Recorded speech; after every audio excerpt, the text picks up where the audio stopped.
In fact, really part of my personal belief is when I look at like the history of us as Black people in this country, what we've been through. You talk about slavery, Jim Crow, mass incarceration, etc. People had to fight for that. I firmly believe in what the ancestors did, even though some of them I didn't know directly. They did it to benefit me, or at least to give me an opportunity. I had to put in individual work, but they fought for a lot of opportunities for us. So I have a personal obligation to make sure I give back to others. Yeah. They went through all this, so I have to make sure that I'm at least doing something to honor their memory.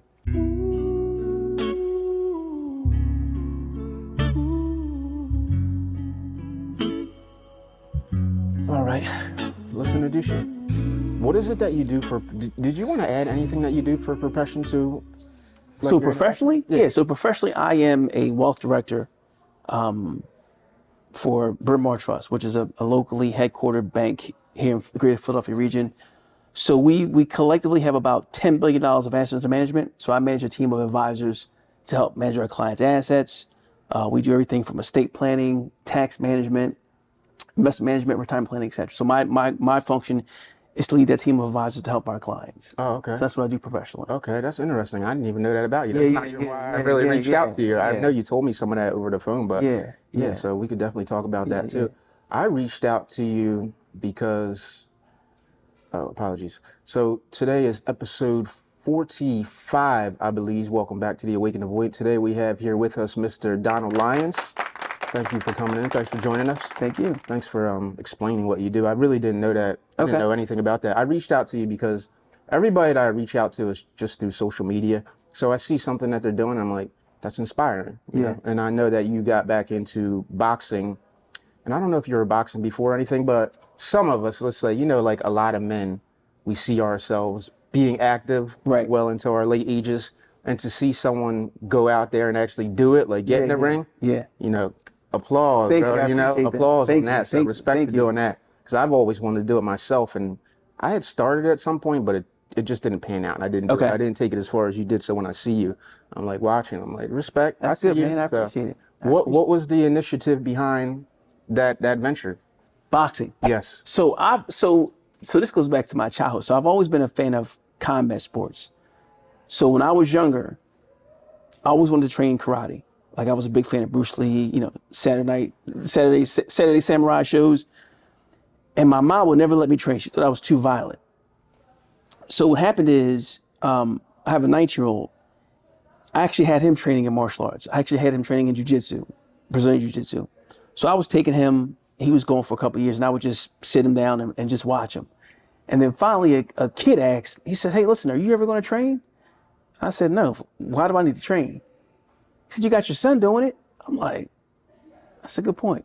So I started taking Brazilian Jiu-Jitsu classes. So that was almost 9 years ago. So I started training Brazilian Jiu-Jitsu, fell in love with it. Actually, I'm now a brown belt in Brazilian Jiu-Jitsu, but I actually have always been a boxing fan. So I started doing Jiu-Jitsu and then boxing. I was taking it recreationally to Renzo Gracie. And then actually that's how I met Malik. He would be in LA Fitness. Him and I would start talking. He was telling me he was into boxing. I'm into boxing, so we started that way. And then I started training. So I've always trained, and really Malik and I would spar. We sparred like almost every Sunday for literally years. I'm talking like if you see his gym now, it's like a full-fledged operation. But he started out in the garage. So that's where him and I started. And it was just sparring, really just because we love the sport. So I sparred for many years. I've been boxing for about 8-9 years now, but then I've always wanted to at least compete in one charity bout. So him and I would always go back and forth about, man, what would have been like had we done this younger? So I always wrote down in my goals that I want to do at least one charity bout. So finally, this opportunity came about to compete on what's called Haymakers for Hope charity, which is a fundraiser for cancer. Haymakers for Hope? Yep. Okay. So I ended up signing up. It's a fundraiser. And that's when I had my first official charity or first official amateur bout. And that was actually when I was 45. Okay. So what happened is I actually lost that fight, my first fight. I was disappointed in myself because I felt like I knew I could do better than what I did. So I ended up fighting 3 more times this year. And I actually won 2 titles this past year because of that. So I had 4 fights this past year, essentially. So are these amateur titles? All amateur fights, yeah. Oh, okay. Shout out to you, man. Because you know what, Malik, and let's shout out him out too. Shout out to Malik, the owner of King's Corner Boxing Gym in Colmar. Yeah. It's in Colmar, correct? Yeah, Colmar. King's Corner Boxing Gym in Colmar. He's a friend of both of ours. Shout out Malik. Yeah, I didn't know that. I saw him refer to you as the champ. Yeah. And I didn't know if it was just like a friendly thing. I didn't know you were actual champ or something. Yeah. So what happened is, so when you fight at this age, really, so I'm 45, but when you fight at 35 and up, that's what's called Masters Division. So basically there's like a certain class of fighters you can only fight.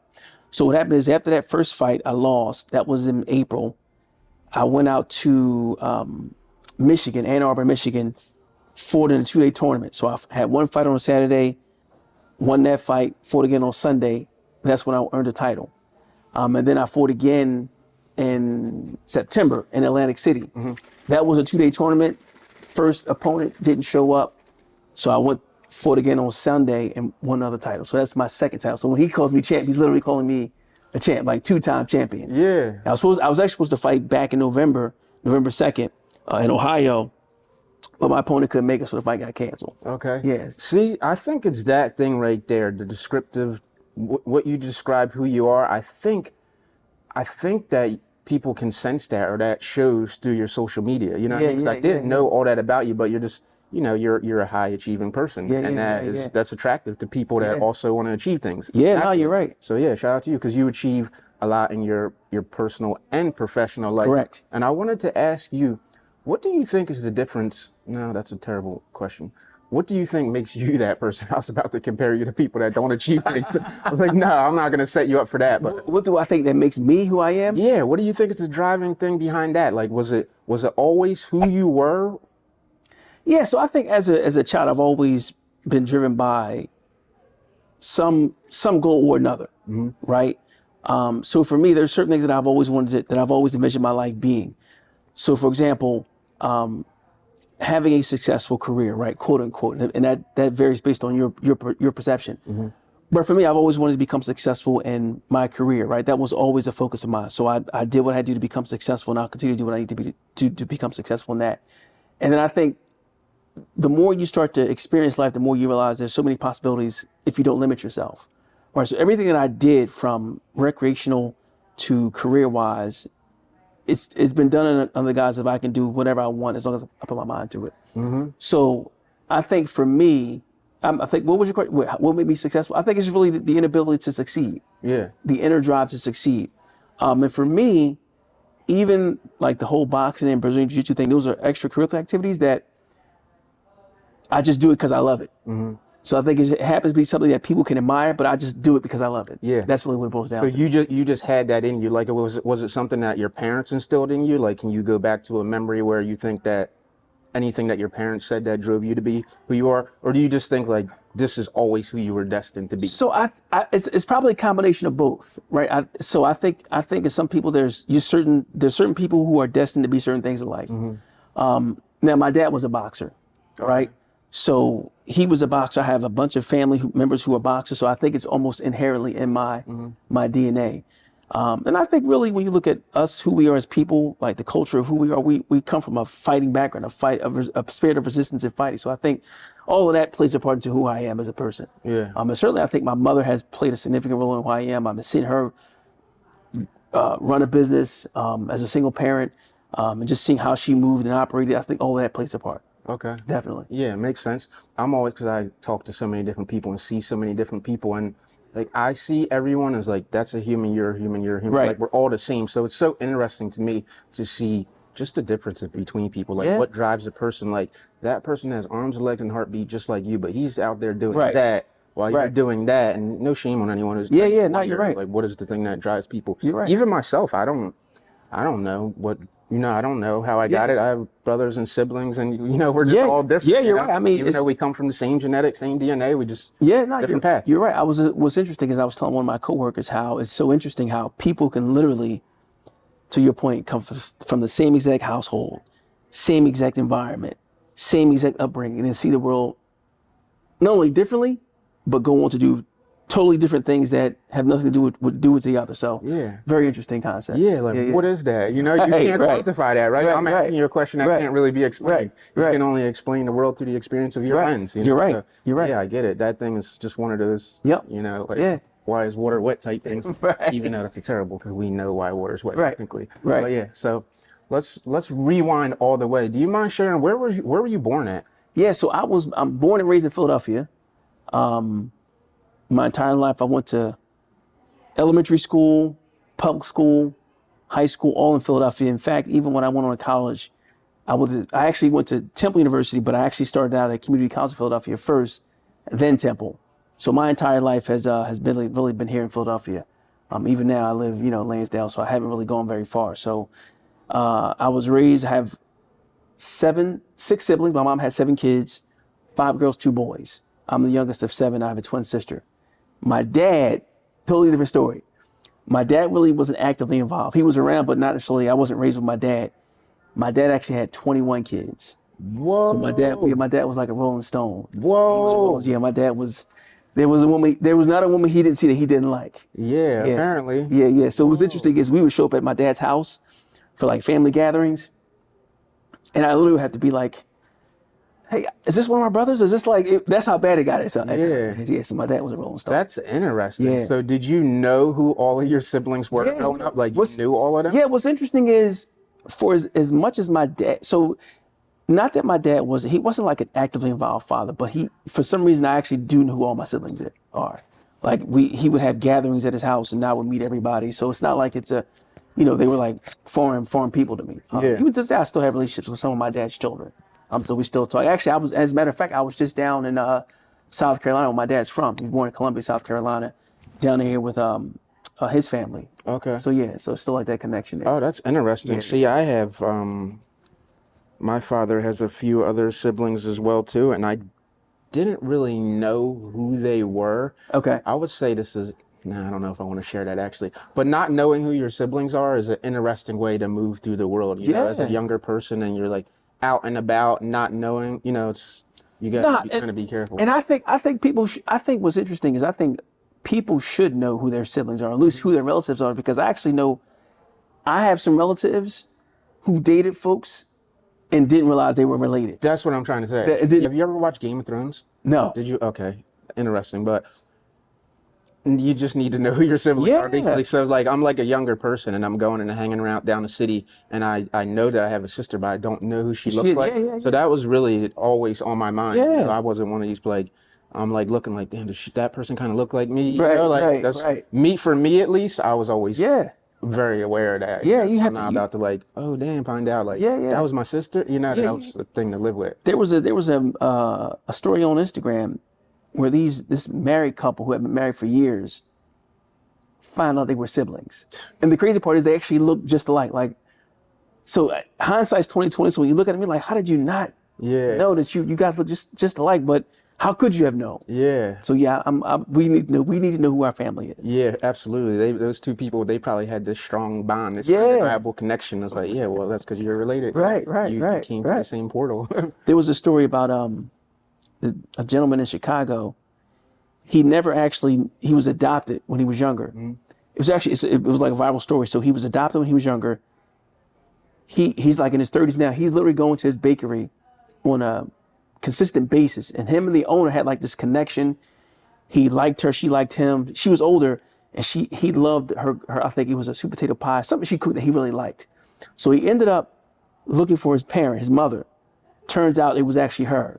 So they had this connection without even knowing they were actually a mother and a son. It was crazy. Whoa. Yeah. Yeah, that kind of stuff. I didn't know about that story, but that kind of stuff exists and people obviously don't realize that it's possible. But if you come from that kind of life, it's a thing that you definitely have to be aware of. For sure. 21, you're the first person I ever met. I've never heard anything like that. Yeah, my dad. Yeah, my dad was not.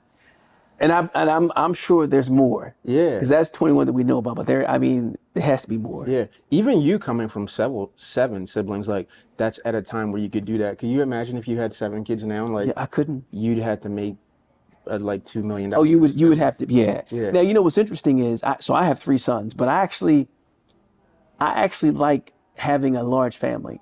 if I could have done it over again, I would not have a problem having 4 or 5 children. Yeah. Because I love kids. Yeah. I love having a big family. I think it helps the siblings develop. Yeah. So I am a big fan of having large families. Okay. Even though I know society, most you have nowadays is like 3. Yeah. For me, it's 1. I'm stuck on a 1. I've been thinking about it because I had a great experience with my brother. Like and my sister. Wait, how many you have? 3 from the same mom. Okay, And then okay. my dad has a few more, but the ones that I grew up with. Got you. Just a brother and a sister. Okay, okay. And me and my brother, we all have good connection, but like having a brother is a real amazing feeling that I would like for my son to have, but I try to not project this idea of what it could be like. Makes because sense. if it's not that for him, you know, right. like for all I know, I could have a sibling and they end up hating each other. Yeah, you know what I mean? That's true. It's like, and the likeliness of that, who knows? But you know, so I'm just trying to just let it be what it is. Makes sense. Yeah. It would be nice to have another one, but there's a lot of work. You're right. You're right. There's a lot of work. You're right. Yeah, especially at this age. Could you imagine having a 2-year-old at your age right now? You know, so I'm 45. I wouldn't. If it happened, I wouldn't object to it. I wouldn't be like, oh, good. No, actually, here's the thing. So I literally love like toddlers and infants. Like that's like my favorite stage. Yeah. Like I have a niece. She's actually my great niece. She's 1. I have a nephew who's like 9 months, great nephew. And then another niece, she's probably 8.5 months with me. So it's Zoe, Assad, and Mimi is their names. They're all within that same. So I love hugging them, smelling them. So I literally love babies. So yeah. But at some point you could put them down and go home. It's true. You know what I mean? You could. Yeah, that's amazing. See, you give off that energy. Yeah. It's a genuine, good human being. Yeah. Love And babies, that shows through thing. Yeah, I'm in it right now. It's like, I love it. I do enjoy it, but I realize, you know. It works. It definitely works. Yeah, it definitely works. Absolutely. I like the children for the most part because they don't know any better. You know, Yeah, that innocence, that childhood innocence, like for me, I have the most patience in the world for kids. Right. Less for humans. I try to, give grace and everything, but a person that knows for some reason, we feel like because you know, like if you knew better, you do better. Like because you know you should be doing better. Exactly. But if a child doesn't know, I don't care what they do. Like I just let them just live and try to, not box them in. Yeah. All that. Explore. So let's talk about last night's event. Since you box and last night's event was a huge event, this is a perfect time. This is like, what kind of coincidence is that I'm having a chat with someone that boxes after the world's biggest event? Yeah. What did you think of the Tyson and Paul fight? All right. So here's what I will say. And I was saying this from the start. Number 1, Tyson is damn near 60 years old. Mm-hmm. Yes, he was a monster in his prime. He was a vicious fighter, talented fighter. I said, but Father Time is undefeated. Yeah. And my concern going into it was, even though Jake Paul isn't necessarily an elite level fighter, like on that high level, he still can fight. Mm-hmm. He's been training for the last 4 or 5 years. Yeah. So you can't take away that. Like he's been training actively.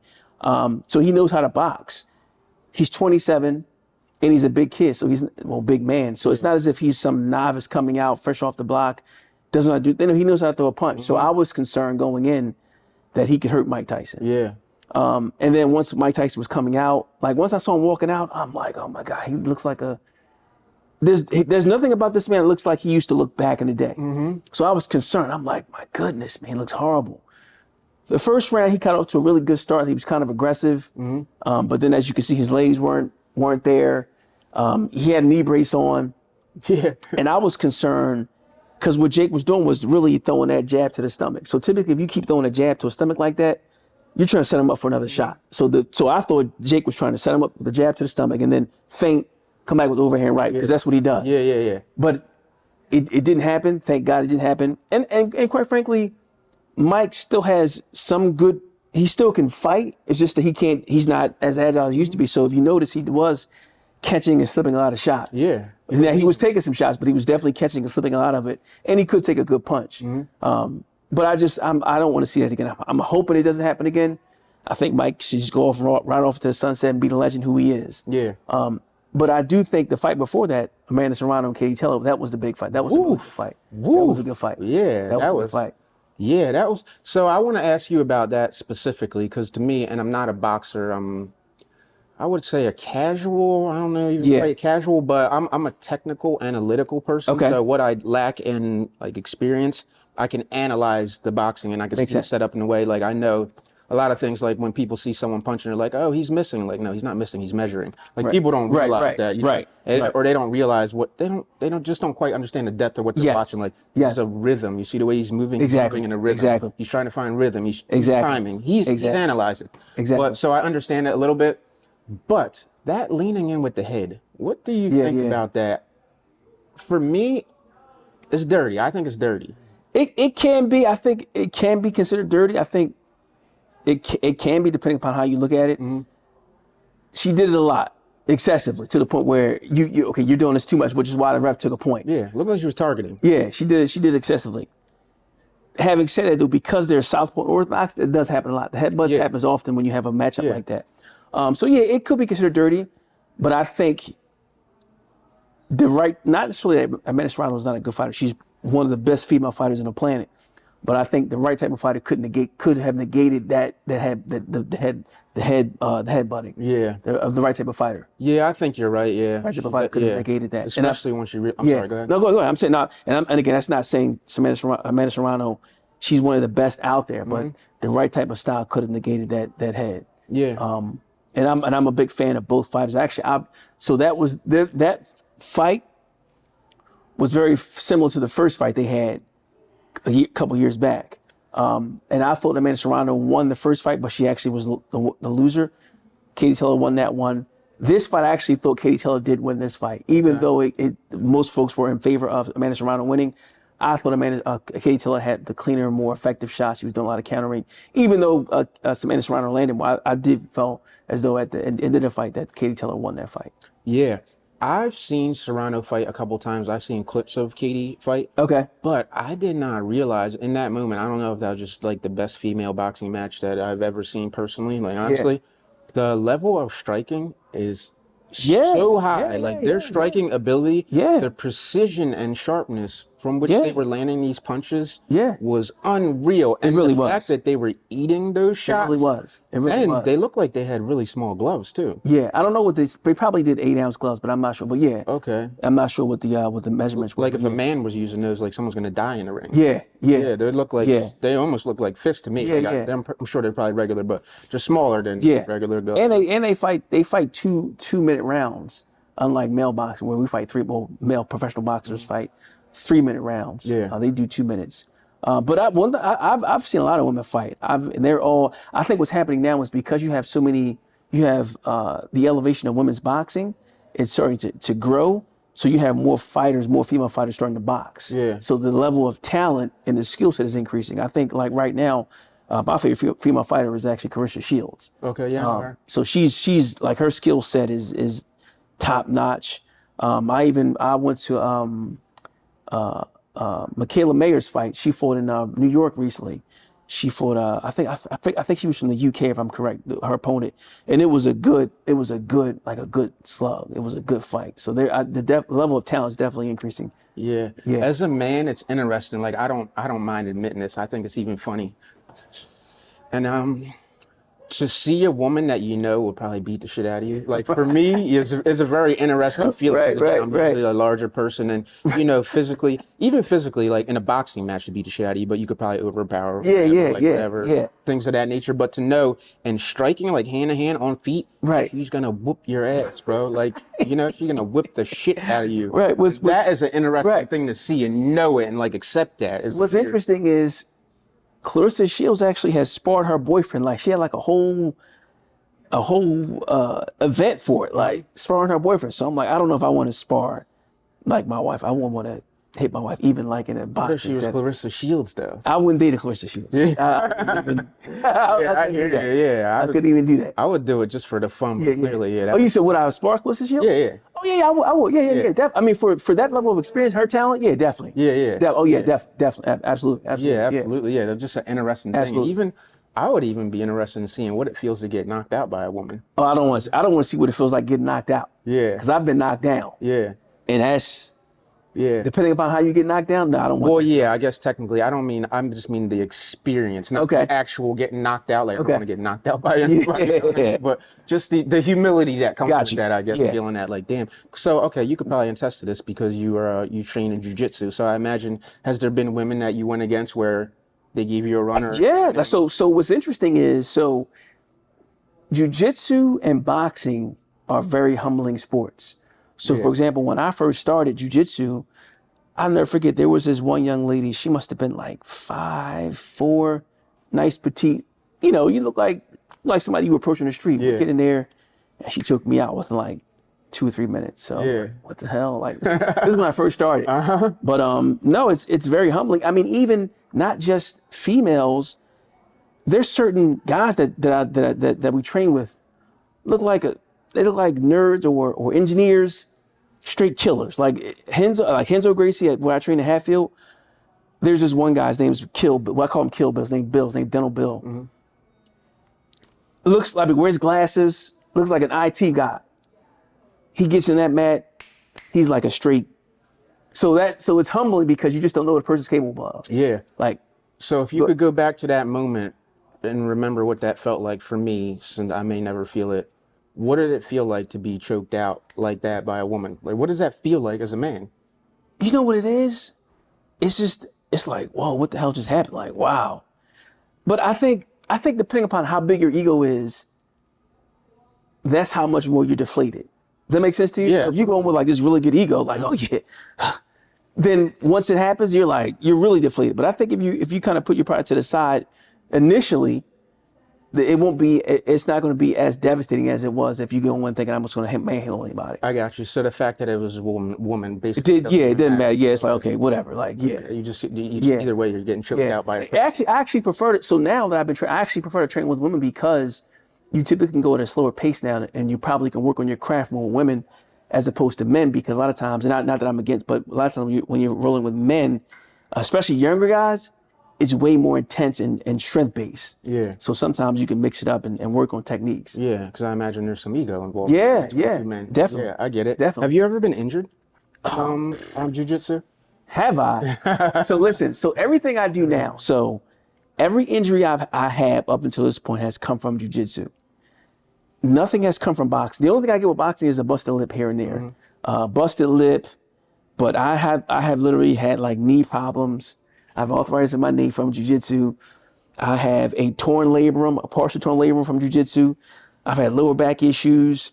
I know at one point this probably wasn't diagnosed, but I know for a fact I probably had like a broken toe. It was never diagnosed, Yeah. but I know for a fact that my toe felt funny for a while. Yeah. So I've had plenty of injuries. I mean, that's just part of the sport of jiu-jitsu. I think what happens, I think, when you have those real severe injuries like broken bones and things like that, I think that's a situation, not all, but it can happen. But I think sometimes it happens where guys aren't just tapping early. Like, so for me, I tap early, tap often. So if you get me in an arm bar, I'm tapping. Yeah. I can roll out of it, but depending upon the angle, I'll tap. Yeah, and why? Yeah, right. Yes. This is recreational sport. We're not getting paid for it. Yeah. So I will tap early, tap often. But a lot of injuries have come from jiu-jitsu. Okay. I mean, you've seen guys, broken ankles, arms, I mean, it's a brutal sport. Yeah, I see. I know sport. there's definitely a lot of ego in it because I'll see anytime I see somebody just basically get their arm snapped over tapping, that in my mind that will never resonate. There'll be no point in life where I'm gonna let you snap my arm and I have a way out. No, I'm taking that way out.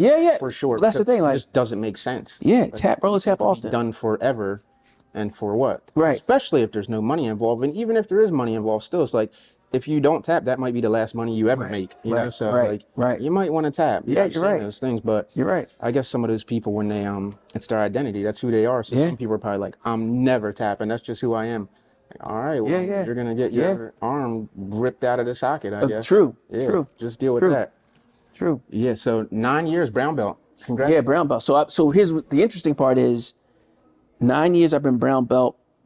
I haven't trained jiu-jitsu in the past year because I've been competing boxing. And the reason why is because I don't want to risk any injuries while training for fights. So I'm actually going to get back on the mats probably within the next week or two because I was supposed to fight a few weeks back. My fight got canceled. So it looks like I probably won't fight again until next year. Okay. So here's a question for you. We're bouncing all over the place. I hope you don't mind. Nah. No real structure, just a combo. Yeah. Since seeing Tyson, this is how I felt about it, and I judge the overall story. The fight is whatever, it's like the fight, it's a 60-year-old man fighting a 20-year-old one. Right. That's the fight, it doesn't matter who it is. It's a 60-year-old dude, 20-year-old one. But for me, it was the story, the story was much more impactful. To see this person that's been through what he's been through, I think that he represents the endurance of the human spirit. Yeah. And the ability to persevere in the face of all adversity. Agreed. The fact that he was who he was to people and to risk even his reputation to get back out there and give it one more go and to condition his body to be able to get back in there. Like, salute to that guy. Oh, absolutely. Like, he's the man. He's a man's man. To me, I believe that he is now the greatest figure in sports forever, because if you think about it, there's no athlete that could or would make that kind of return at that level. Right, there's no one, there's no Wilt, there's no Kareem, there's no Magic. Agreed. Like, nobody has done that or is doing that. Agreed. Or even has the pride, can put their pride to the side and do that, knowing that it can end that way. And for him to do that, he lost a child. He was in prison. Yes. Everything he's been through. He was born in abject poverty. Yes. He reached the mountaintop. He fell back down. Yeah. And for him to get back in that ring, like, resilient. he's the GOAT. Yeah, resilient. He's the GOAT of all GOATs, man. He's the guy. So shout out to him and really thank that guy. I agree, 100%. Actually, so not only am I a huge boxing fan, I'm always at a fight. So if there's a fight happening, I'm there. Mm-hmm. So I will never forget this. My buddy and I, we were at a fight in Brooklyn. This was a Deontay Wilder heavyweight fight, and literally there was Evander Holyfield there, Lennox Lewis, and Tyson. But they all came in at separate times. So Vander came in first, Lennox Lewis came in second, like just walking into the arena. I kid you not, when Mike Tyson walked in, you would have thought it was Moses parting the Red Sea. Like, it was like standing ovation. Folks were, how, like back in the, they'd have the wave at the stadium. Yeah. As he was walking, the crowd was like standing up. Like, I've never seen a crowd act like that. Yeah. Outside of when Floyd came in, but other than that, I've never seen a crowd act like that before a fight. And Floyd is a little bit different because he's coming in draped in $1 trillion worth of jewelry. Like, he's a spectacle in and of itself. Yes. Mike could come in just shorts and a t-shirt. Yes. And that's going to happen. And I think it's because who he is, that human spirit, it resonates so much with people. Like, it does. Because he's bared his soul on the world stage. Really we've seen him from the top to the bottom, and you've seen it all. You've seen him struggle with mental health. Yes. You've seen him struggle with all types of things, and to get back in there and do it, like, come on, man. You gotta salute that. You do have to. You have to. So yeah, shout out to Mike, man. Yeah, he's definitely thanks to Mike for doing that for all of us. Definitely. So my point to that was, what's it feel like to get an older body back in that shape? I know you're not quite his age, but I'm even thinking about myself, like what it would feel like for me at 40 to try to get back in the ring. What was that like for you? So I think really the difference I have been consistently training jiu-jitsu, boxing, working out for almost like 9 years straight. So for me to get into the ring, or at least to get my body in shape, wasn't new, if that makes sense. Yeah. It was just getting in the ring under a big crowd was the first thing that was new to me. But everything else leading up to it, I was always there. I will say though that before I got into combat sports, I was a little overweight. I probably was as high as 220 at one point.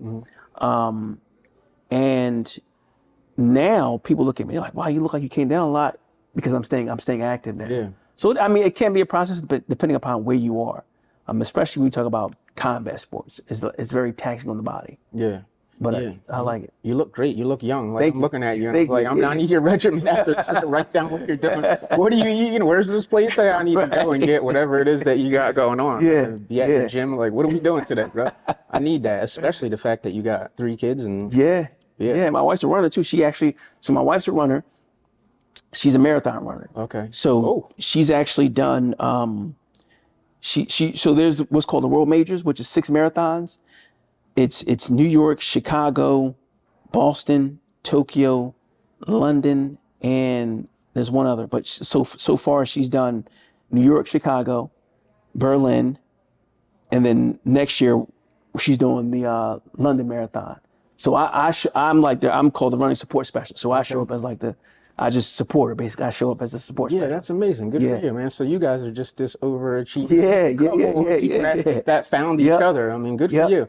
it's nice that, you know, being who you were able to find somebody, you know, a like-minded individual that has on the same thing. Because I imagine that drives you as well. Yeah, Seeing someone definitely. else out there Definitely. pushing, like you guys are pushing and leaning on each other. Yeah, yeah. I even like that you referred to yourself. Did you create that term, or is that a real term that exists?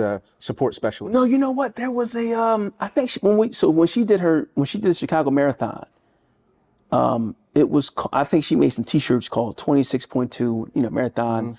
Her name's Emily, so it was M. Dot on the run, and it was my sons and I. We all went, and it was she calls it a running support crew. So I just call myself the running support specialist. Yeah, I like that. I like that. Yeah, I like the way that sounds. That sounds like a thing. You know? Right. You could like turn that into a business or something. You know, you need the face of the it. support specialist. Yep. Yeah.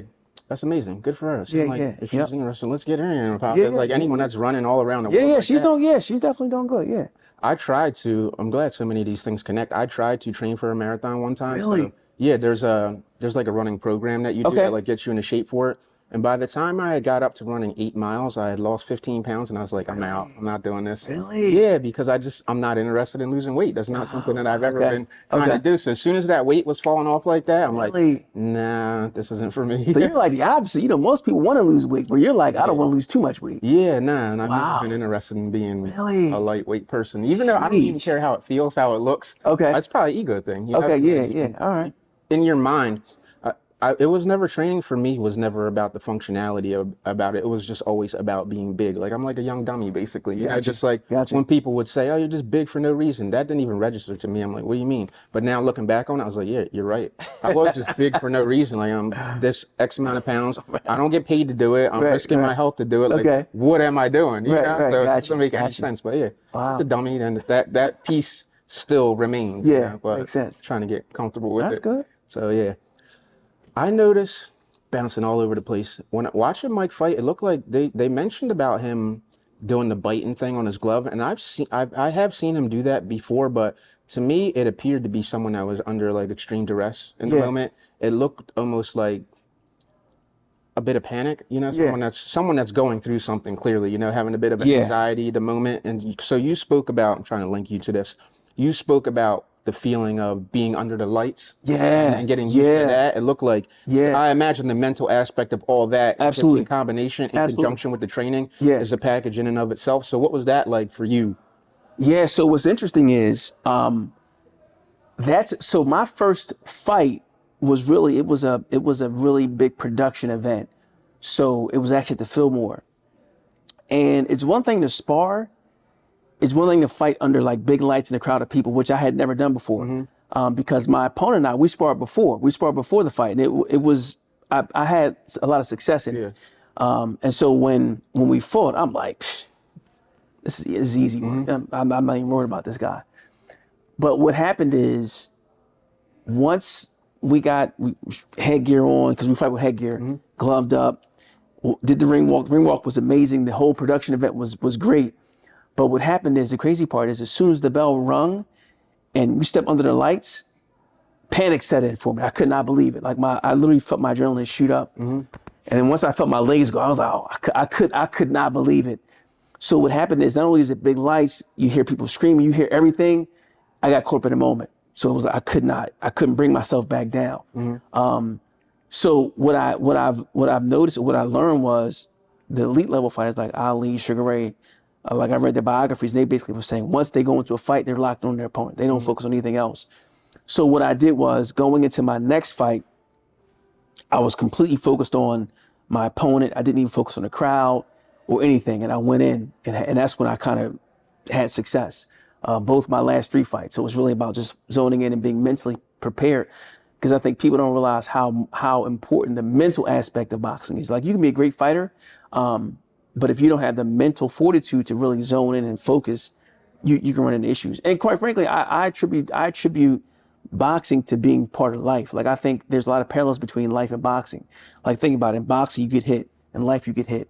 So you have to learn how to adjust in boxing, as you have to do in real life. How do you adjust? You get knocked down in life. You have to get back up.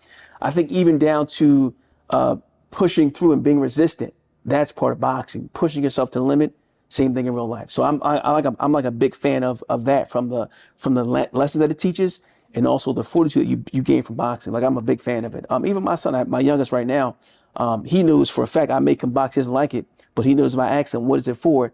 Character development. So I'll push him because I understand that there's a lot of parallels between life and boxing. Yeah, absolutely. And in the process, you're building this mental and physical stamina, you know, to endure. Yep. Which is like Mike Tyson, he represented for me the pinnacle of that. Yeah. That was just my understanding of it. That thing that you described, if you've never experienced it, you can't understand it. You don't know what that moment's like because you've never been there. I experienced it one time in my life. You know, we're talking about playing football. Yeah. North Penn CBS game. There's like 7,000 people there. We're ranked number 1 in the state. It's a big deal.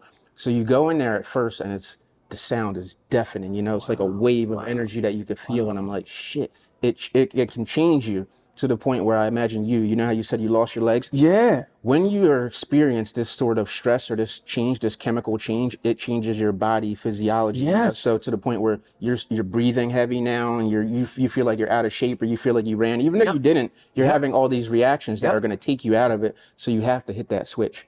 Like, and if you can hit that dial, which is what I experienced in this moment, to the point where you can't hear anything, like nothing. You just, that is the only thing that exists. You can't hear people. I can barely even hear the coaches at this point. You know, it's just what's happening here. Then you can play. But if you hear anything outside of it, if you're not fully locked into that moment, you're gonna lose. You're right. Or you're not gonna be at your absolute best, which is more than likely gonna end in a loss. Because if that person is locked in at a level that you are not, you're getting the shit kicked out of you. Yeah, you're right. Like, you're right. It's just gonna happen. You're right. And that's actually, I apply that to my professional and personal life. Like, there's some things that I need to lock in on. Like, let me lock in and focus and get this done. Yeah, absolutely. And turn off the outside noise. Exactly. That's really a skill that all people should learn. And like you said, you can learn that through boxing. Exactly. So that way, when you go out there and encounter incidences that can equate, you're just like, you can move through it easily because you've experienced it at a much higher level. Definitely. So yeah, I like that. I need to get back in the ring. Yeah, I need to get in the ring. Definitely. I reached out to Malik, and I'm like, you know, trying to throw myself in there. Even though I don't box, I sparred a little bit. But he wanted someone, I guess, that was a little bit more committed. Like, he didn't want me to be in there with you, and you know, you're on a journey. You guys are on a journey together, and I'm just kind of this outsider. So I'm like, just let me come in there and be a punching bag. I don't care. Like, I'll just take some punches. At the time, because I'm like, your weight at the time, but now it's like you might be like 30 pounds heavier. Might be a little unfair. And you got skill, and you've been knocking people out. So now so what's interesting is, so you know, Malik is 280. Yeah. And I'm like 199, depending upon, you know, the day, but I'm, you know, 200 pounds or whatever. Yeah. So typically when he and I spar, he doesn't necessarily turn up the heat in terms of his power, but he definitely takes it light when he throws punches. Like, does that make sense to you? Yeah, absolutely. So having said that, though, no, I don't like, I spar guys smaller than me. Actually, I was sparring yesterday. My sparring partner, he's probably 165. Okay. So it's not always about your size, but it's about knowing how to throw a punch with not as much velocity or steam on it. Yeah. So that is possible. Small guy. Yeah, I saw some of you and him sparring. You know, he puts clips out there. Yeah. I see him doing a lot of leaning on you, and you just like resisting that weight. Yeah. What does that feel like, actually, to fight someone that's so much taller and so much heavier? Because you don't often see that dynamic. Yeah. So what's interesting is fighting someone that much taller than me and heavier than me. You have to learn how to, again, back to boxing, you have to learn how to adjust. So when you have a bigger guy like that, you typically want to move on him, like use your reflexes, get out the way. And then sometimes you can't do anything but let him lean on you. So what happened? So the good thing about me sparring him is that has actually helped me become a better fighter for guys my size. Because I'm used to fighting somebody somebody bigger and taller. So it is a lot of pressure, especially when he turns up the heat. It's a lot of pressure. Okay. But it helps. Yeah. Definitely I like that. I just like seeing both people getting work, and you know, from the outside looking in, it's hard to tell exactly what's going on. Like, let me say, like, where the skill level lies. Yeah. You know, you just can't tell that through a clip. So it's like, no, you're right. Just interesting to see it. But hearing that champ thing, I was real curious about that. No, it's legitimate. I got two belts. I got two belts. And I need to frame those belts actually. But yeah, 2 belts. Yep. Yeah, congratulations. So how many rounds are these fights? Like, what can you explain? Yeah, these are so anytime you fight in the amateurs, they're 3 minute, they're 2 3-minute rounds with a minute rest in between. Now, depending upon the size of the tournament, they could be a minute and a half rounds, but typically on average, they're 3 2-minute rounds, and they go by quick. And people don't realize how how long 2 minutes can be, especially when you're at like that third round. A lot of people can gas out. Yeah, absolutely. Gas out. Yeah. That's why I found it interesting how many people, like borderline offensive to me, how many people were critical of Tyson, because I'm like, you don't know what you're talking about. Right. You know, the fact that this 60-year-old man got in the ring and he conditioned his body. First off, let's just say he conditioned his body. So all the work that he did prior to that moment to get in there under those lights, that spectacle, and to go 8 rounds, you don't know what you're talking about. Exactly. No, so listen, I was actually impressed by the fact that he could even do that. Like the average person with no training probably could not do a full 2 minute round. No. Just off the street. It takes a lot of training discipline to do that. So to your point, 6-year-old guy doing that is impressive in and of itself. Yeah, absolutely. The most I've done personally is 3 rounds, and that was like a struggle. I'm talking like dragging, like the 3rd round. It's I'm just here, you know, like hands kind of hanging. I'm just like trying to reach the end of the round. Yeah, my first time sparring outside of Malik, we did 3-minute rounds. By the 2nd round, I was done. I'm talking like they had to stop it. Like, he's done. Like you're done. Like you're done. Yeah, I was exhausted. Yeah, and then you've got the additional headgear on. So it's a little bit different. Just feeling the confined of having that. Exactly. And getting punched. So here's a question. I wonder how much impact does that headgear actually reduce? So I know you probably have boxed without headgear as well, just to kind of gauge what it feels like. What's the difference there? Significant. Okay. I won't even spar without headgear. I did it once before, and I was like, wow, I couldn't. I'm not gonna let you hit me in my face without headgear on. Like with it on, fine, but without it, no. I did it one time without headgear. It was completely different. Like it was, you know, I wouldn't do it. So that's why you have headgear, to reduce the impact, to protect yourself. So big fan of using headgear. Yeah, I love that. You got a real healthy ego. Yeah. You know. Like, So how did you, like, I'm guessing that's always been like, how does one develop that in a combat sport? Because I see clips online of just regular dudes that they're just getting hammered without headgear, and I'm like, bro, like, do you know the science on that? Yeah, right. What are you doing? Yeah, so I think it depends on where people are in their stage of life. I find that usually when you see guys doing it, they're usually younger, trying to prove a point. You know, ego's involved. It's usually for clickbait. Yeah. I'm 45 years old. I've got a full-time profession. So I'm not out there just for shits and giggles, so to speak, just so you can get off. No, I'm like you said, I have a healthy ego. So some things I'll do, but some things I'm not going to do. Yeah. Like I'm not going to knowingly put myself in danger just for whatever reason, just for somebody to see, wow, look how good he look. No, I'm not doing it. No net benefit at all. Not You're at all. out there just getting teed off by some all. person. Like, for all you know, and this is shout out to Malik for making sure that his fighter was safe.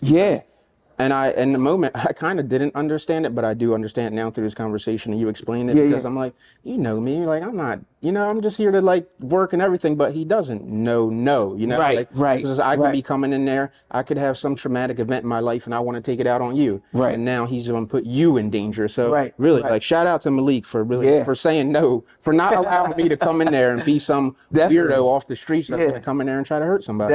That was his point behind that, and it just hit me now. Good for him. You got a good coach. Yeah. Oh yeah, definitely, no doubt. Man, he's looking out for you. Yeah, absolutely. Malik is like he's one of my best friends. He's an all around good guy. Yeah, all around good guy. Now I'm glad that so even my first fight, there was no way that I could have done that without him being present. So yeah, I like that for the both of you, because obviously he gets something out of it too, because you guys both had interest in boxing from a youth, and your success is his success. So you're linked in that way. So, absolutely. Yeah, I like seeing him get something out of it. We literally started out in his driveway. I'm talking like headgear on, driveway, and now it's like he's got this full-fledged gym. Yeah. Thousands of square feet. We're boxing, we're winning titles, so it's a good ride we're on. Yeah, you guys are doing stuff. Do you have any other just plans as far as working together in any aspect outside of that? Because you guys sound like a good team. Yeah, so what's interesting is, so I'm on the board of the USA. So you have any boxing that takes place in the United States, amateur, is sanctioned by the USA Boxing, sanctioning body, any amateur fight. So I'm on the USA Boxing Foundation. So I'm a trustee for the foundation. Okay. So him and I were actually talking about like potentially doing like some sort of charity bout at some point in the future at his gym. And we talked about it very briefly, but that's something we definitely could be doing in the future. Yeah, that That'll sounds be a dope. good thing. Yeah. Link me in. Yeah, definitely. As far as like Definitely. shouting it out or Yeah, getting out the definitely. message Okay. or whatever, Absolutely. or Absolutely. if you're having him Absolutely. on or something, like I'm down. Absolutely. I love it. I Absolutely. want to Yeah, be there. yeah, yeah. I'm trying to I'm trying to get in too. Definitely, man. Let Definitely. me do something. Yeah, Definitely. That's Definitely. awesome. Yeah, good for you guys. I like that. Yep. I just, seeing two, black men work together. Definitely. Absolutely, man. Use each other and help build each other and Absolutely. just be an example. Yeah. Yeah, Yeah. that's what it needs to be. And you got all these hidden accolades. Tell me the rest of what you got going on. All right. So I guess educationally, professionally, I'm a wealth director. Yeah. Undergraduate from Temple University. Okay. Penn State from MBA. Or my MBA from Penn State. So that's who I am from a career standpoint. I have my CFP designation, and a couple others. So that's who I am, I guess, professionally. But in terms of like extracurricular activities that I'm involved in, so as I said, USA Boxing Foundation, Montgomery County Community College. I'm actually a trustee for the college. I've been a trustee for the Montgomery County Community College for 3 years now, actually. So I actually enjoy that probably just as much as I enjoy being on the USA Boxing Foundation. Okay. So I'm doing that. It takes a lot of my time. I'm also North Penn School District. I'm the vice president for the foundation of the school district. So that's me being involved in my community. I'm also on what's called the Health Equity Alliance, which is a Coatesville-based organization. And there was something else I'm involved. I know something else I just took a role in. I can't think of what it is. But I'm involved in a lot of things outside of my just outside of my work though. All right, let's start from there. Yeah. How are you doing all this? You know what's crazy, man? So Temple University. So Temple University, I'm the treasurer for the School of Business Alumni Association. So yeah, so how do I do it all? I mean, I just do it. So some stuff, it's usually in the evenings or at night. So I just work around that. I work in the morning, obviously. A lot of what I do is either at night basically. So I just do what I can. The good thing is it doesn't always run at the same time. And if it does, I'll just choose which one has more priority over the other. Yeah, so for example, like this weekend, I'm headed to San Francisco for a conference for work. But on the way over, I'll be in a meeting for the North Penn Education Foundation. So I make it work the best way I can. Okay, yeah. That makes sense. I forget what they call that, but just utilizing your time the best you can. Exactly. Yep. Yeah, you realize that once you have kids, that the time utilization, you have to really dial that in. Yeah. Like if you got a half an hour and you're in your room, you better get some resistance band and start. Exactly. And I think through that, I can't think, I'm like missing a word for that, but through doing that, you get better at using your time. So you realize you can actually fit more things in. When people say, I don't have enough time. It's like, well, you got 24 hours in a day like him, and he's doing all that. So you just have to find a way. Exactly. Like better time. Exactly. Yeah. Exactly. And when you become efficient at that, you can actually do a lot. Exactly. No, you can. Just build a schedule. So can I ask you real quick, like when do you shut it down? Do you have a time where you typically shut it down at night? Yeah. So typically, I usually depending upon what I have going on. So usually I'm up at about, if I'm working out in the morning, usually I'm up at like 4:45, 5 a.m. Okay, you're already grinding 3 hours earlier. Yeah. So I'm usually up early if I have to work out. So I work out every morning. Well, not every morning, but I work out at least 3 days a week. Strength training, I box, train, spar, etc. later on. So typically, I get to work, depending upon what time I get to work, it could be anywhere from 8 to 8:30, and then work full day, do what I got to do in the evening, and I probably sleep at around 11 or so. So yeah. Okay. 11. Yeah, so that's not like I'm up. I'm not one of these guys that I wake up at 5 a.m. but I only need 4 hours of sleep. No, I need more than 4 hours. But barely though, because 11 to 4, you know what I mean? Yeah. Well, so Monday, so 3 days a week I'm up at 5. The other 2 days I'm up at like 6, 6:30. I got you. Yeah, I got you. Yeah, I was thinking, I was like, that's only 1 hour difference. Yeah. Okay. So you're still grinding. Yeah. It's good. For me personally, I like hearing stories like that because I want to say compare. I'm not a compare person, and I feel like I have a pretty healthy ego too. Like I'm working towards being better at that because I identified myself one way for so long. So, just working with it. Yeah. But I like hearing people that do things because I'm like, okay, well, I can do more things too. Yeah, definitely. I can emulate what this person is doing. And I feel like that's kind of what this podcast is about, just showing on every level, there's performers and people are performing and they have the same 24 hours. No, you're right. So if you want to do some of these things, you can do them. You can do it. And that's where I think it's about mind over matter. Like what's important to you? Yeah. For example, I was talking I have an executive coach, and we were talking this past week, and she was asking me, okay, so what did you do this past year that went well? What can you pat yourself on the back for? I'm like, okay, here's what I did do, blah blah. What can you not do next year? Like what are some things you can drop next year? I said, you know what? The one thing I think I could do differently is not spend as much time on my phone. Because if you ever look at your phone, it tells you how much time you spend. You're like that's how much time I spend on my, like, that's a lot of time. Yeah. Like, think about that. Like, there's times when I wake up, like for this morning, I woke up at like 7:30. Of course, I grabbed my phone. Yeah. I'm only going to spend a few minutes here, but before you know it, it's like 8:30 now. Like 8:30 to almost not 8:45, and you spent almost an hour and some change on your phone in the morning. And not that it's a bad thing, but think about how many hours over the course of a week. And that's not even, that's just the morning. Yeah. That's 7 hours a week. Yeah. Absolutely. Like, think about it over the course of a year. Like, that's a lot of time you can spend just browsing with no direction. Yeah, absolutely. And because, you know, if you want to structure your day to where you're, you know, you're executing and performing, obviously you want to start your day out a certain way. So Exactly. that's a counterproductive way of doing anything, especially if you're not doing anything that's like beneficial in that moment. It's like you're engaging in escapism as soon as you wake up. You know, and I'm guilty of it too. I do it as well. So I need to stop doing that too. It's because the phone is right there, you know, so you just grab it. I need to put my phone further away from me. You know, that actually helps me get up into bed more. Like if my phone is awake, so I have to get up, go get it, and turn the thing off. That's good. Because if it's right next to me, I'll boop, you know, I'll beep that thing 30 times. What's interesting is even like, studies have shown, like, if you actually are on your phone before you go to bed, it kind of it stimulates your brain. So it's harder to go to sleep. So I found when I read before I go to sleep, or when I read at night, I fall asleep better than I do if I'm like stimulation. Yeah, I know what you're talking about. I think it's something about the light, like that blue light, rhythm or something like that. Yeah, I heard that too. Yeah, it's like we know all these things, and still, you know why? It's because something about it is so stimulating. It's basically a drug. You know, I can't understand it, but it's feeding whatever loops and developing these neural pathways that you just repeat.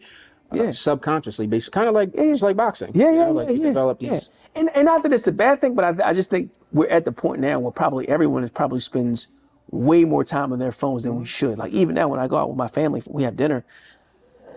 Once the food comes, I'm like, okay, everybody put their phone away, because if not, we'll be at this dinner table or at a restaurant. Like, what's the purpose of us going out and having family time if we're all on our phones? Yeah, absolutely. So, I try to do that myself. Whenever I'm in proximity of my son, I will try to put my phone away. I don't even want him to feel that, because I don't know what's happening to him, because we didn't grow up in a generation where we experienced that. So we don't really know what's happening to these kids that are watching us give our attention to this other thing. And I imagine whether it be something that they feel emotionally or something they did just identify with and pass on to their kids, you know? So, you know, they're watching us and learning from us. So you gotta try to teach them. True. Yeah, so thanks for sharing all that. You got so much going on. You know what? I want to thank you again for coming in. I'm not wrapping up yet, but I just want to thank you because no problem. You know, like anyone, I realize the value of a man's time, a man or woman's time these days, and for you to come in and just give some of your time with everything that you got going on. I appreciate it, man. Bro, like thank you so much, man. Thank you. I appreciate it. Sharing what you got going on. So a question I wanted to ask you, because this is something that you highlighted that was very of interest to you, the thing that you do with Monco. Can you speak to that? Because you said it was something that you enjoyed. What is that exactly? I didn't understand it. Okay, so Montgomery County Community College, right? It's the college for the community. So I was appointed as a trustee for the college. So we could probably appoint up to 18 trustees. So I am one of them. So in that, I was actually on the finance committee. I'm no longer on the finance committee, and I'm also on what's called student success committee. So what happens is on these board structures, they break out into committees. So you could have like the student success committee, the finance and risk committee, governance committee, and the executive committee. Those are different committees that you operate on within the college, or at least at the board level. So my role as a student success committee person is to really advocate and understand what's going on with the students. So it's everything from like how they're doing academically, not necessarily them, but how the students are doing as a whole, what programs are in place to help the students, that sort of thing. So the reason why I enjoy it most is because I'm giving back to the community. And one of the things that I like to see most is when I see students graduate. That's kind of what I get a joy out of, is seeing them graduate, get their diplomas, and being there to shake their hands. But the reason why I enjoy that most is because I actually started out in a community college. So what's interesting is I started out in CCP, Community College of Philadelphia. And what happened is going into community college, I actually was performing at such a low level that I had to come in and take remedial courses before remedial courses. So I struggled initially, and I actually got placed on academic probation at Community College of Philadelphia. So they said, listen, if you can't get your grades up, we got to put you out. Sorry. So what's interesting is, it's one thing to go to a community college because there's always there's already a stigma attached to it. Like if you say I go to Community College of Philadelphia or I go to Monco, people have a story behind it. As opposed to you saying, I go to Temple University, I go to Penn State. I go to Monco, but the reason I go here is because I don't care about all that. So what I'm saying is, for me, I'm like, well, I can't get kicked out of community college. So what I did was I ended up getting tutors, student tutors who was tutoring me with math, whatever I need to help in, English, and so forth and so on. And I ended up turning it around. I'll never forget, I had my algebra class, and I was struggling at first, and I ended up getting like a 98 on this exam, and that just built confidence. I was like, whoa. So once you have one level of success, it just spirals. Like, you know what? I can do this. So it was like a steamroll. Ended up doing so well that I got a partial scholarship to Temple University because of what I did at community college. So I'm like a big advocate of community colleges, and it's almost like it comes full circle because I was a product of it. So I understand the value that it brings to students. So that's why I'm like, it's one of my most treasured roles. Okay. Outside of USA Boxing and Temple University. Yeah, you connect with that. Yeah. I like that. You got so much. I think just interaction with you, I think that the wide range of things that you have going on in your life adds a lot of balance to who you are as a person. Because obviously you don't, as someone I personally think it can be problematic if your identity is wrapped up in one thing, you know, as opposed to, you know, good point. Like it was problematic for me. Let me just say that. Let me put it all on me. I got you. And to see that you have balance in many areas of your life, it seems like it helps you be a more developed, more evolved person. You're right. So I wanted to ask you, why do you think that there's a stigma? Why does that stigma exist with community college? Do you have any? Because here's the thing, it's for the community, right? Literally, community college, anyone can go to community college, which means there is no set criteria to get in here, right? You go to Temple University, you have to apply, you have to meet certain criteria. Temple, Penn State, UPenn, right? So obviously the level of acceptance goes down as you higher up. But the thing with community college, you're kind of seeing them as, you're just going to go, right? And sometimes you have students who don't finish community college. They just go because they're forced to go. Does it cost a lot? It's cheap. So there's like a stigma of it being less than, but it's actually valuable if you approach it the right way. Yeah. I went to Monco as well. Okay. I'm one of those students that didn't finish. This is going to be a crazy story. Yeah. I stopped 1 credit short of an associate's degree. Really? Yeah, 1 credit short. And the credit, I think you need 62, right? Okay, so that's what I'm saying, 58 to 60. Yeah. And I stopped literally one class. Like I could take any class I want. I could probably take pickleball or something. You need to go back. It's one of those. What are you called the credits where it's not like part of your major? Non-elective. Yeah, I think something like that. Yeah. That's all I need. And technically, I should have the credit. I'll make this about me for a second. Yeah. Because I never took the introduction class that you take where they give you 2 credits. Yeah. You know what that is? It's like I think that's like an intro to Monco or something. Well, so what's interesting is on Student Success Committee that I'm on, I forget what they call that class, but it's like an introduction to college in terms of like what's college. Yeah, you get 2 credits. Yes, that's it. Yeah. I should have my 2 credits from that. They never gave me that. Oh, you should go back and take it then. Yeah, exactly. Yeah. We were just talking about that class. Which is like basically, I should go back and take it and be like, look, I didn't take that. Just give me that. And I would literally have my associate. You should go back and get it, man. There's no reason why you shouldn't go back and get it. Yeah, for sure. I paid all the money, did all of it. You know what? I was short-sighted at the time. We can just talk about this because it'll help explain it for other people that are going through it. Definitely. I was so short-sighted at the time, and because you're not getting paid to go to school, and some of us want money, and at the time I was introduced to a way legally that I could make some money through a certain job line, physical in nature, not seeing the short-sightedness of using your body as a tool for earning resources in that way. Nothing against it, but for me, if I could do it a different way, I'd use my brain. Because the body is finite. It ends at some point. The brain goes on forever, and you do more things with ideas, like knowing what I know now, one of those things in hindsight. But I just got out because I'm like, I'm not making any money here. I got to get out of here. I got to go get some money. And I went out and did it. I was like, I probably should have stayed. Yeah. Mainly because I was that close. Absolutely. So absolutely, man. Yeah, maybe I will go back. Yeah. But so I wanted to ask you, so how do you go about tapping in? Because I imagine you had to tap into the kids to find out what it is can help make them successful. What do you do? Yeah. So here's what's interesting. So the only thing about being on the board of trustees is that you are, so the way it works is that really you have the president of the college, who is the final decision maker. She reports to college.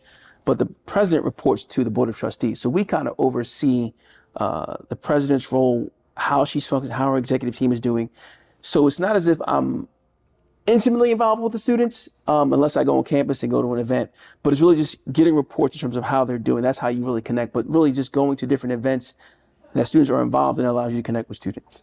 Okay. They have events all the time on campus. Okay. Yeah. Yeah. But my role as trustee, it's not as if every time I go to campus, I'm directly involved with students. I'm usually going to a meeting of some sort for the college. Okay. So you were talking about something earlier, how you had a vision for, oh, you said you have a coach. I like that you expressed that point as well too, because even someone that's high functioning and high achieving and doing everything, even you have a coach. What was the term that you used for that? I didn't Executive coach. An executive coach. And what exactly is that? So an executive coach is typically someone who coaches either executives. Oh, okay. Basically, it's like almost like a baseball coach. I got you. Executive coach. Basically, I'm gonna coach you on your leadership ability or your ability as an executive, and that's really to help me progress and do better as an executive or as a wealth director. So to speak.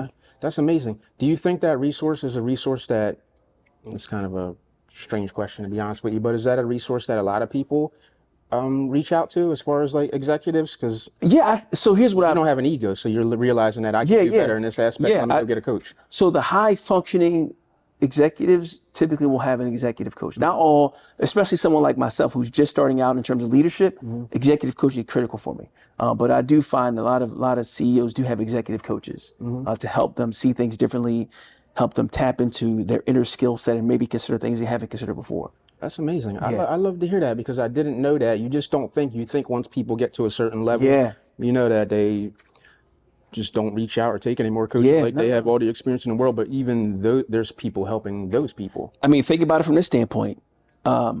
Mike Tyson has a coach, even at 58. Even when he was in his prime, he had a coach. Yeah. LeBron James, Steph Curry, they still have they still have trainers and people that coach them with different mechanisms of basketball. So coaching is part of leadership, in my opinion, or part of becoming the best version of who you can be. Yeah, absolutely. I realized that myself. I spoke to it before, but like mentorship, it's imperative, realizing that like we all need mentors. We all need guidance. We all need leads, especially in the absence of a structured home, which only having one parent, like if you don't have that, you're right. You're gonna need a little help. You need a little guidance. You're gonna need a little mentorship and leadership. Like I've made it part of my mission to make sure that I'm so right now I have actually two mentors. Two mentees that I mentor to really help them progress and understand, what life is like and how to move in different circles. Yeah. So I'm like an advocate. In fact, really part of my personal belief is when I look at like the history of us as Black people in this country, what we've been through. You talk about slavery, Jim Crow, mass incarceration, etc. People had to fight for that, right? So I was actually at. Are you familiar with the Bloody Sunday March that took place in Montgomery, Alabama? I heard of, I'm not. So John Lewis, I do know what it is. So John Lewis and a few other civil rights leaders, they actually literally march from Selma, Alabama to Montgomery, Alabama. Oh yeah, I know what you're talking. What's interesting is I actually I drove it one day, took my family out there. We drove from Montgomery to Selma and Selma back. And it was like a 45, 50-minute drive in a Dodge Charger doing like 60 miles, 70 miles an hour. So the fact they walked that, I couldn't walk it. It took like 18 hours to walk. So for me, I always look in terms of, okay, what I couldn't do that, but what can I do to help the next generation of kids who are coming behind me? Okay. So I'm always looking to give back in a way that's going to help the community essentially. I like that. Yeah. So I'm like big into history. I firmly believe in what the ancestors did, even though some of them I didn't know directly, they did it to benefit me or at least to give me an opportunity. I had to put in individual work, but they fulfilled a lot of opportunities for us. So I have a personal obligation to make sure I give back to others. Yeah, I love that. I believe that you are an extension of that. Yeah. So I'm like a big fan. I'm heavily into making sure I can help the next generation. Yeah. Where do I sign up for this mentee? Where do I sign up, bro? I need to be one. Can you take right. Yeah, that's amazing. That that was the walk where they were being pelted and all that. Is that why it's referred to as Bloody Sunday? Bloody Sunday, There's some images of it. I didn't know it was that long of a walk. It was. I could. So again, what's interesting is people don't realize when you go to these places, it's a little different. Like, whoa, like they actually did all this. Like I couldn't believe that they actually. So as we were driving up, I had my wife and kids. I'm like, yo, where this is taking so long? I'm like, and it wasn't when you drive. It's not like it's almost like going to 309, but it's 309 that becomes Sellersville, which it's almost like rural. Yeah. It's not like it's a busy interstate. I'm like, whoa. So I'm always looking to connect and really understand what they did and how they did it. I visited plantations just to see what was happening. Like, wow. So I visited a plantation in Charlotte, and that was it was an emotional reaction. There was like a house. It was probably no more. It probably was like the size of this place here. And it was like 8 people live in this house. So I'm like, wow. So I always think in terms of, okay, they went through all this. So I have to make sure that I'm at least doing something to honor their memory. Yeah, that's interesting. There's actually, my last name is Brockington. I believe it's a English last name, Okay. which is crazy. And there's actually a plantation down south. I believe it's in South Carolina. It's called, I think it's like the Brockington House. Okay. Oh, have you heard? No, it sounds like yeah. And that exists. And I thought about just going down there and see what's, because obviously there's probably some connection. Yeah, definitely. I've actually thought about taking a bit of a pilgrimage down south just because I wanted to feel it too. Yeah. Just take down there definitely. and go through some of those roads and just see what that felt like. If that energy still Absolutely. exists. I imagine it still does. And just absorb some of that. Absolutely. And I think I know a lot of times, we as Black Americans, we tend to shy away from it. We go, no, that's part of why we're here. We are literally the evolution of our ancestors, right? We had to come from all that. This is why you and I are able to sit here, because someone had to persevere through those challenges. So we have to go back and connect and understand what they went through. So I'm a big believer in that. So if that's something you have on your heart to do, I think you should do it. Yeah. I saw myself with a backpack and some buses and just I would do it. Going down here to feel it and stopping by some of the museums and everything. Just we the culture and the history. We visited they have what's called the Peace and Justice Memorial in Alabama, and basically what it does is it's actually a lynching memorial, and when you go in there, they have plaques and markers of lynchings that took place throughout the country. And they have these blocks that start at eye level, and they have the dates, like the years and the names of people who were lynched. And what happens is, as you move further into the exhibit, they start to rise up to the point where you're looking up at to almost replicate a lynching. But what's interesting is my father was born in Columbia, South Carolina, and my mother, she was born in Philadelphia, but her mother, my grandmother, was born in Abbeville, South Carolina. So what's interesting is, I'll never forget, there was this one placard they had, and it said Allen Crawford, 1960, Abbeville, South Carolina. He was lynched, they took his land and property, etc. And my grandmother was born literally the year after that. So it was interesting how it seems far away, but it's not far away. Yeah, not at all. Yeah. So again, I'm always in favor of learning from the ancestors, and not just. It is a lot of trauma, but there's a lot of triumph in our history as well. We do have a lot of triumph. I think a lot of times we probably don't even give credit to the amount of adventures that came out of our culture. Yeah. So I'm always proud of it. I don't think we should shy away from it. I think we should embrace it. Yeah. And learn from it. Yeah, absolutely. It was told to me that probably there's obviously several inventions that came directly from Black people that they don't get the credit for. What do they call it? Disenfranchised? Yeah, absolutely. Because absolutely. Back then, a Black person couldn't have an invention in their name. So a lot of times they would put it in the names of other people. Absolutely. Even like all the time, actually. The light bulb itself. So you give credit to Thomas Edison, but the filament, that little light, that was created by Lewis Lattimore. He was Black. He actually created that one. Even he was actually Alexander Graham Bell's chief draftsman. So I'm like, even the airplane. There was a story down in Louisiana that came out. I forgot his name, but he actually was the first person in America to actually have a patent on the airplane. He was going to ship it down south. He was going to ship it to the World's Fair, but they ended up breaking it up and never got there. But he actually created all that. So a lot of stuff that we take for granted comes out of Black American society. And I think that's why I'm big into learning history and understanding what we did. Even like the home alarm system that came from us.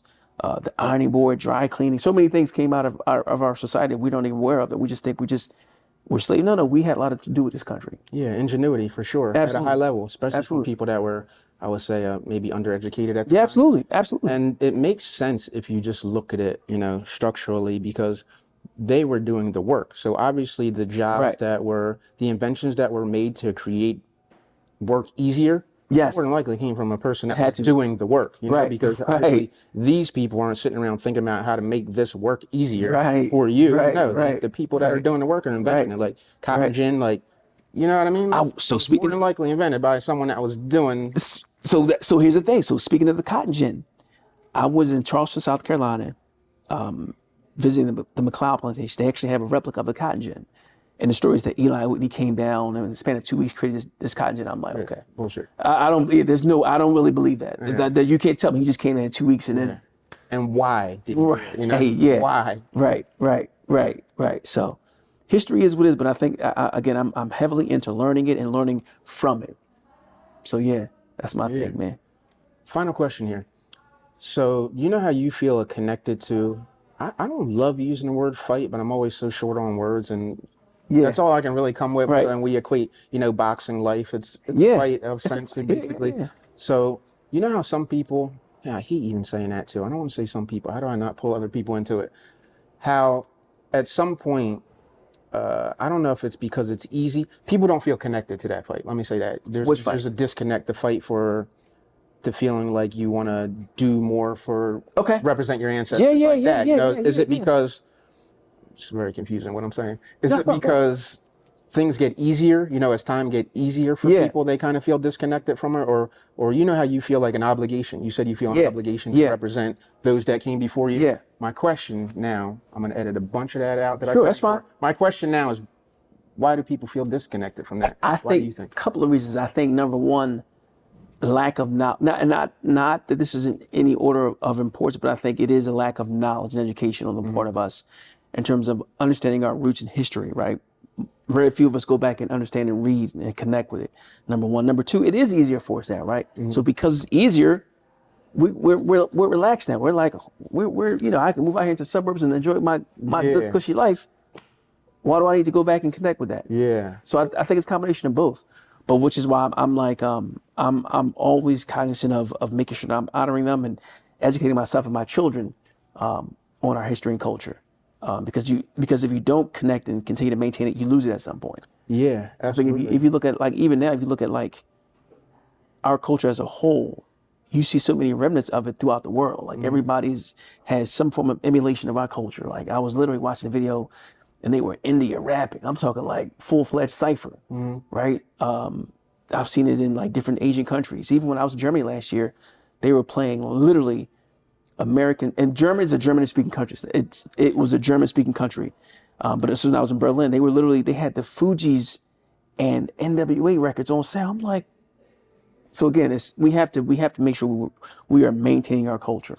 Yeah, absolutely. You realize that the preservation of culture is a very important thing. One, because if you don't, you're going to lose it. Two, if you don't, someone else is going to manipulate that, and it's going to be something that it's going to be whatever they want. Exactly. I think when I was growing up as a kid, I didn't really understand it, probably because you're just trying to assimilate and fit in. Not you, me. I got you. Just trying to fit into what you're going on. So you kind of like, you're trying to assimilate, basically. Have friends and fit in. But now you realize, as I look back to see people that were holding on to their culture strong, through a garb or dress or whatever, different cultures, Indian culture, Spanish, all of them, seeing the food, the language.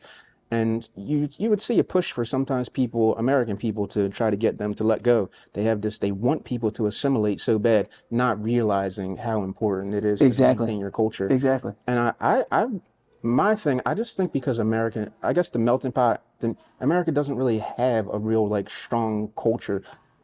I don't think, personally. I think it depends on how you define culture, though. So when I think you have American culture and you have subcultures within American culture. So for example, I think when you look at Black American culture, when you think about it, technically speaking, our culture is American culture because when you think about how our ancestors came here, they were stripped of their native languages, tongues, customs, and traditions. They had to literally almost invent a culture along with American culture. It makes sense to you, where everyone else can come here and they can maintain elements of their native culture. We had to basically create something entirely new here. So I think there is a culture in America. But culture is really what you do, how you do it, art, sciences, etc. I think if you look at all that, that's us. Yeah, absolutely. Yeah. So thank you so much for coming out. This has been another amazing interview. I love that. Typically, I try to use resources online through social media, and I'll just gather as much information as I can about a person. But when there's not much, I'm kind of just yeah. To have you come in and not really know what is going on with your life and have you lay it out like in the moment in real time. I think it just makes for a more interesting convo. So thank you so much for coming out and sharing what you got going on. If you and Malik ever have anything that you know, absolutely, man, and try to get out there to people, please let me know. I'd love to help. Thank you so much, Mr. Donald Lyons. Thank you. It's a pleasure being here. Did you have anything else that you wanted to add to anything you got going on? Anything? No, that's it. All right, cool. Appreciate you. All right. Thank you, sir. Man. Yeah, that was awesome. You're the man. You ready, baby boy? What'd you think? Yeah? Dad did good, huh? And I like to bring him so he can just... We'd like to thank you for tuning in to The Awakened Avoidant. We hope our convo has provided you with insight, inspiration, and healing energy. As you go about your week, let's continue to work together to heal ourselves and our community. Stay safe and continue to spread healing vibes wherever you go. Catch a new episode Wednesday weekly on all platforms.